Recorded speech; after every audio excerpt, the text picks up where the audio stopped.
US Bangla airlines কিন্তু শুরু থেকে আছে, প্রায় 10 বছর ধরে আমরা ফ্লাইট অপারেশনে আছি। তো এই 10 বছর যাত্রাপথে ইউএস বাংলা কিন্তু সবসময় প্ল্যানিং এবং ইমপ্লিমেন্টেশন দুইটাকে সাথে নিয়ে এগিয়ে যাওয়ার চেষ্টা করেছে। আপনি দেখেন, প্রথম বছর যখন আমরা ফ্লাইট অপারেশন শুরু করি 2014-তে, আমাদের টার্গেট ছিল প্রথম বছরই আমরা বাংলাদেশের প্রত্যেকটা অপারেশনাল এয়ারপোর্টগুলোতে ফ্লাইট অপারেট করবো এবং মোর দেন ওয়ান ফ্লাইট ডে রিটার্ন ফ্লাইটগুলো যেন থাকে, আমরা সেটা করার চেষ্টা করেছি। সেকেন্ড বছরে আমাদের প্ল্যান ছিল যে 2 বছর পূর্তি হওয়ার আগেই আমরা ইন্টারন্যাশনাল ফ্লাইট অপারেশন শুরু করব। সেখানে 2016-র 15 মেতে ঢাকা কাঠমান্ডু রুটে ফ্লাইট অপারেশনের মাধ্যমে কিন্তু আমরা ফ্লাইট অপারেশন ইন্টারন্যাশনালি শুরু করেছি।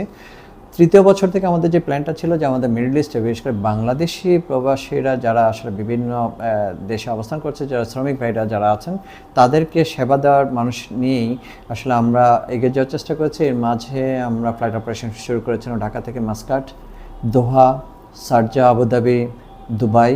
আপনি দেখেন যে আমাদের যে ইস্টে যেটা আছে, ঢাকা টু সিঙ্গাপুর, কুয়ালালামপুর, এবং বাংলাদেশে থেকে প্রথম কোনো এয়ারলাইন্স সরাসরি ফ্লাইট অপারেট করেছিল চায়না কোনো প্রভিন্সে, ঢাকা গুয়াংজু।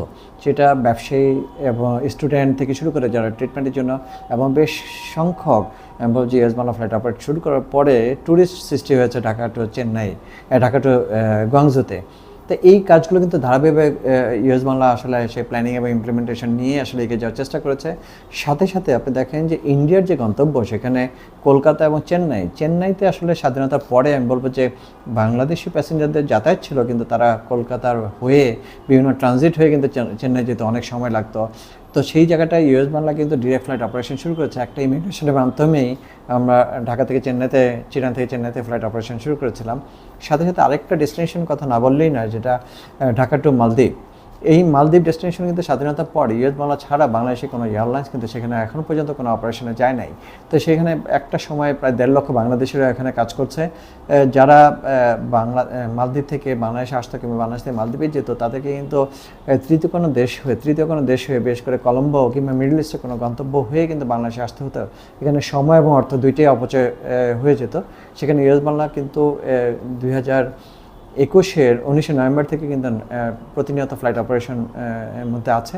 সর্বশেষ আমরা যে ফ্লাইটটা অপারেশন শুরু করেছি ঢাকা টু জেদ্দা, এই ঢাকা জেদ্দা ফ্লাইট আমরা ডেইলি ফ্লাইট অপারেট করছি, যেটা আসলে আমি বলছি যাত্রীদের মধ্যে ইতিমধ্যে একটা বিশাল একটা সাড়াও ফেলেছে। এবং বেশ করে ওমরা হাজি যারা মানে হজ করা যারা ইচ্ছা পোষণ করছেন, তারা আসলে ইউএস বাংলার এই ঢাকা জেদ্দা ফ্লাইটটাকে অপারেশনটাকে আসলে সাধুবাদ জানিয়েছে। এবং আমরা চেষ্টা করছি যে ভবিষ্যতে আসলে এই ফ্লাইটের মাধ্যমে আমরা যেন হজ ফ্লাইটও পরিচালনা করতে পারি।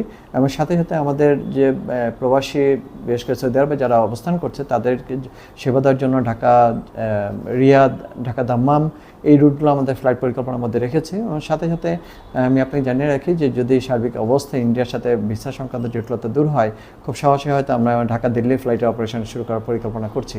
সাথে সাথে মিডল ইস্টের বিভিন্ন গন্তব্যে আমাদের যে বর্তমান যে ফ্লাইট সংখ্যা আছে, ইন ফিউচারে হয়তো আমাদের ফ্লাইট সংখ্যা কিংবা ফ্লাইট ফ্রিকোয়েন্সি বাড়ানোর একটা পরিকল্পনা নিয়ে আমরা এগিয়ে যাওয়ার চেষ্টা করছি।